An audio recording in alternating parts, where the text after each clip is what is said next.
दोस्तों, साजिद मीर, जिसको भारतीय इंटेलिजेंस एजेंसी हाफिज सईद से भी ज्यादा खतरनाक मानती है, जिसको पाकिस्तान ने रिसेंटली कॉन्विक्ट किया था टेरर फाइनेंसिंग के केस में, उसको चाइना ने एक नया जीवन दान दिया है। जी हाँ दोस्तों, यूएस और इंडिया मिलकर यूएन के द्वारा साजिद मीर को ब्लैकलिस्ट करने वाली थी। उस प्रपोजल को चाइना ने ब्लॉक कर दिया है। तो क्या है ये कहानी पूरी, आपको बताऊंगा मैं आखिरकार साजिद मीर है कौन। साथ ही साथ ये 1267 दाइश अलकायदा सैंक्शंस कमेटी क्या है, जिसके अंतर्गत पूरी ब्लैकलिस्टिंग होती है, और साथ ही साथ एफबीआई का क्या कहना है साजिद मीर के बारे में, और वो डॉक्यूमेंट्स क्या हैं वो भी आपको मैं पूरा बताने वाला हूं। तो ये क्लास बड़ी इंटरेस्टिंग है, अंत तक जरूर देखें, आपको बहुत कुछ सीखने मिलेगा। एग्जाम परस्पेक्टिव से भी बहुत जरूरी है आप 1267 अलकायदा देश सैंक्शंस कमेटी के बारे में जानें। तो दोस्तों, ऐसा आप देख सकते हैं न्यूज में है, चाइना ने पुट ऑन होल्ड करवा दिया है। ये होल्ड का क्या मतलब होता है, इस पर भी हम डिस्कस करेंगे। यूएन प्रपोजल था, एलईटी हैंडलर जो साजिद मीर है उसकी ब्लैकलिस्टिंग को कहीं ना कहीं रोक लगवा दी गई है। यदि वो ब्लैकलिस्टिंग हो जाती तो इसके सारे एसेट्स को फ्रीज कर दिया जाता, इस पर ट्रैवल बैन लग जाता, इस पर आर्म्स एम्बार्गो लग जाता, लेकिन इस वक्त वैसा कुछ भी नहीं हो पाएगा। तो आइए इस न्यूज को विस्तार पूर्वक देखते हैं। तो सबसे पहले चाइना ने इस प्रपोजल को ऑन होल्ड पुट करवाया है। ये प्रपोजल किसकी थी? यूएनएससी 1267 अलकायदा सैंक्शंस कमेटी के अंतर्गत थी, एंड इसके अंतर्गत 26/11 के मुख्य हैंडलर साजिद मीर को ब्लैकलिस्ट करना था। एंड ये प्रपोजल अगर आप देखें तो इसको यूएस और इंडिया ने मिलकर को स्पॉन्सर किया था, यूएस इसकी प्राइमरी मूवर थी। तो ये प्रपोजल के अंतर्गत अगर आप देखें तो इसके एसेट्स फ्रीज होते, ट्रैवल बैन लगता, आर्म्स एम्बार्गो लगता, और साजिद मीर पर आपको बता दूं एफबीआई की $5 मिलियन की बाउंटी भी थी।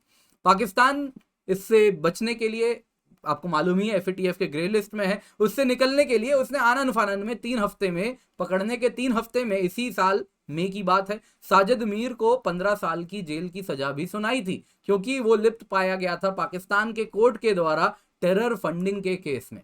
तो अब ये पूरी कहानी हो रही है, अगर आप देखें तो यूएन की जो प्रपोजल है वो है अंडर दी 1267 अल कायदा सैंक्शंस कमेटी। तो उसी के अंदर साजिद मीर को हमें ब्लैकलिस्ट करवाना था। तो बहुत जरूरी है आप जानिए 1267 अल कायदा सैंक्शंस कमेटी क्या है।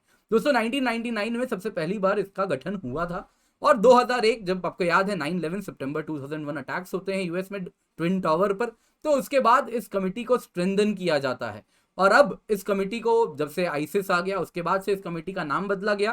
सिर्फ 1267 अलकायदा सैंक्शंस कमेटी नहीं है, अब ये Daesh and al Qaeda sanctions committee है। इसमें अगर आप देखें तो यूएनएससी के सारे ही परमानेंट और नॉन परमानेंट मेंबर्स होते हैं। परमानेंट मेंबर कौन है? ये 5 P5 देश है दोस्तों, जिसको हम कहते हैं परमानेंट मेंबर्स, जो कि China, France, Russia, UK and the US है। नॉन परमानेंट मेंबर्स इस वक्त कौन है? Albania, Brazil, Gabon, Ghana, India, Ireland, Kenya, Mexico, Norway and UAE. India की सदस्यता इसमें कब तक है मुझे बताइएगा, इंडिया का टेन्योर कब खत्म हो रहा है मुझे कमेंट करके आप जरूर बताइएगा। तो दोस्तों, 1267 लिस्ट होती है, जिसमें जो टेररिस्ट एक बार इस लिस्ट में आ गए वो ग्लोबल टेररिस्ट का स्टैंप उस पर लग जाता है, और यूएनएससी के द्वारा ये स्टैंप आता है। इसमें अगर आप देखें तो एक देश है पाकिस्तान, जहां से कई नेशनल्स भरे हुए हैं इस लिस्ट में। कोई भी मेंबर स्टेट चाहे तो प्रपोजल पुट कर सकता है 1267 अल कायदा सैंक्शंस कमेटी के सामने कि किसी इंडिविजुअल को, किसी ग्रुप को या किसी ऑर्गेनाइजेशन को आप टेररिस्ट डिक्लेयर करवाइए, और फिर वो ग्लोबल टेररिस्ट डिक्लेयर हो सकता है। लेकिन प्रपोजल देने के बाद बताना होगा वो क्या कृत्य है, वो क्या एक्ट है, वो क्या एक्टिविटी है, क्या उसने टेररिज्म में पार्टिसिपेट किया है, फाइनेंस किया है, प्लान किया है, प्रिपेयर करवाया है, फैसिलिटेट करवाया है, वो क्या कृत्य है जिसके आधार पर आप इसको ग्लोबल टेररिस्ट डिक्लेयर करवाना चाह रहे हैं। अब इस बीच में होता यूं है दोस्तों, 1267 अलकायदा की जो सैंक्शंस कमेटी है, जो आप देख रहे हैं, इसके यूएनएससी के जो मेंबर्स होते हैं, वो किसी भी, कोई भी मेंबर कमेटी चाहे तो इस प्रपोजल पर, जो कि इस वक्त अगर हम साजिद मीर की बात करें इंडिया और यूएस ने मिलकर रेज किया था, उस प्रपोजल पर एक टेक्निकल होल्ड पुट करवा सकते हैं। टेक्निकल होल्ड का पर्पस होता है कि हमें और इंफॉर्मेशन दीजिए, जो आपने इंफॉर्मेशन दिया है, जैसे मैंने आपको बताया कि उसने कैसे टेररिज्म को फाइनेंस किया, प्लान किया, फैसिलिटेट करवाया या प्रिपेयर करवाया, परपेट्रेट करवाया, उससे रिलेटेड और इंफॉर्मेशन दीजिए। प्रोपोजिंग मेंबर स्टेट्स जो भी हैं, इस केस में यूएस और इंडिया को बोला और इंफॉर्मेशन दीजिए, और फिर वो मैटर चला जाता है कहां पर? एक पेंडिंग लिस्ट में। अब पेंडिंग लिस्ट में वो हमेशा के लिए नहीं रह सकता, वो 6 महीने तक ही मैटर पेंडिंग लिस्ट में रह सकता है। अब मान लीजिए 6 महीने बीत गए, उसके बाद जो मेंबर स्टेट ने कहा है कि इसको आप पेंडिंग लिस्ट में डलवाइए, यानी कि टेक्निकल होल्ड में डलवाइए। सिंप्लिसिटी के लिए कहूं तो चाइना ने जैसे अभी टेक्निकल होल्ड पर डलवाया है, तो वो चाहे तो और 3 महीने का एक्सटेंशन मांग सकता है, और 3 महीने के बाद भी यदि उसने फर्दर कुछ भी ऑब्जेक्शन रेज नहीं किया, अब चाइना चाहे तो ऑब्जेक्शन रेज कर सकता है और उसके बाद वो सैंक्शंस कमिटी में आने से रुक जाएगा। यदि चाइना 3 महीने के बाद भी ऑब्जेक्शन रेज नहीं करता है तो उस केस में ये प्रपोजल माना जाएगा अप्रूव हो गया। तो अगर हम चाइना की बात करें तो चाइना ने इस केस में अगर आप देखें तो यूएनएससी के जो आधार था अंतर्गत, जिसमें हमें साजिद मीर को ग्लोबल टेररिस्ट डिक्लेयर करवाना था, चाइना ने इसे होल्ड पर डलवाया है। ये टेक्निकल होल्ड है, यानी 6 महीने तक रहेगी और इसके बाद और फर्दर 3 महीने तक रह सकती है। चाइना चाहे तो इसी बीच में अगर आप चाहें तो आप देख सकते हैं जैसा क्या कर सकता है, उसको वो ऑब्जेक्शन रेज कर सकता है और साजिद मीर को इस लिस्ट में जाने से बचा सकता है। अब साजिद मीर है कौन, ये भी जान लेते हैं। साजिद मीर अगर आप देखें तो 2008 26/11 टेरर अटैक जो मुंबई में हुआ था उसका मास्टर प्लानर है, चीफ प्लानर था ये 26/11 अटैक्स का। इसने प्रिपरेशन करवाया था, रिकॉनाइसेंस करवाया था, पाकिस्तान बेस्ड कंट्रोलर था। जब अटैक हो रही थी तो फोन पर जिससे बात हो रही थी वो यही व्यक्ति था, एंड एक टाइम में कहा जाता था ये मर चुका है। इंडियन इंटेलिजेंस एजेंसीज तो इसको मीर को हाफिज सईद से भी ज्यादा डेंजरस मानती है।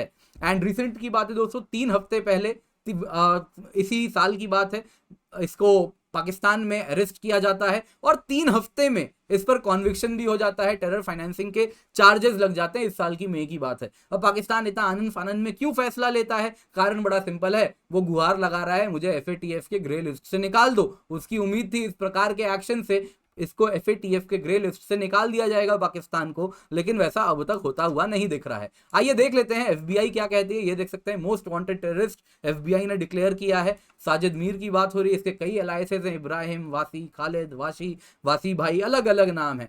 हाइट ज्यादा नहीं है, 5.5 फीट करीबन हाइट है, एंड साथ ही साथ मतलब एवरेज हाइट है तो, और साथ ही साथ ये इंग्लिश, उर्दू, हिंदी, अरेबिक भाषा बोल सकता है। 5 मिलियन का बाउंटी भी था जो कोई भी व्यक्ति इसके बारे में इंफॉर्मेशन देता है जिस वजह से साजिद मीर की अरेस्ट हो जाए या कन्विक्शन हो जाए। एंड साथ ही साथ एक टाइम में इसकी लंबी दाढ़ी भी हुआ करती थी और कंधे तक बाल हुआ करते थे।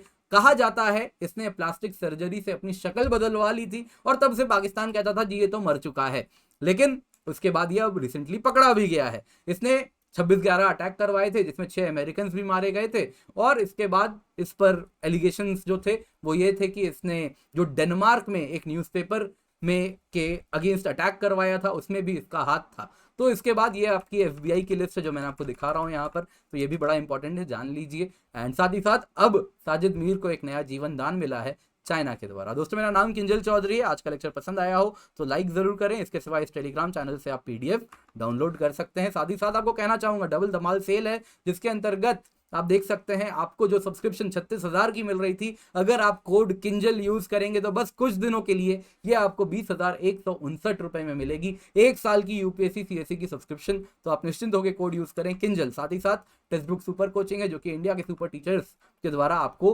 असिस्टेंस मिलती है, पढ़ाई मिलती है जिससे आप ये एग्जाम क्रैक कर सकते हैं। सुपर कोचिंग की बात करूं 30+ वीडियो कोर्सेज हैं, 550+ मॉक टेस्ट हैं, 500+ स्टडी नोट्स हैं, 1000+ डेली लाइव क्लासेस हैं एक्सपर्ट्स के द्वारा। हमारे सुपर टीचर्स आप देख सकते हैं श्रीराम सर हैं, अंसारी सर हैं, आजाद सर हैं, इन सबसे आपको पढ़ने मिलेगा। साथ साथ डेली लाइव क्लासेस हमारे द्वारा होगी जो कि एक्सपर्ट्स हैं इकोनॉमिक्स में, हिस्ट्री में, करंट अफेयर्स में, पॉलिटी में, ज्योग्राफी में, उन सब से आपको बहुत कुछ सीखने मिलेगा। तो ये कूपन कोड था दोस्तों 3,000 प्रति माह थी इसकी सब्सक्रिप्शन कीमत, लेकिन अब आपको स्पेशल ऑफर है, डबल धमाल सेल है, बस 20,159 रुपए में आपको सब्सक्रिप्शन मिलेगी 1 साल की if you using the code Kinjal.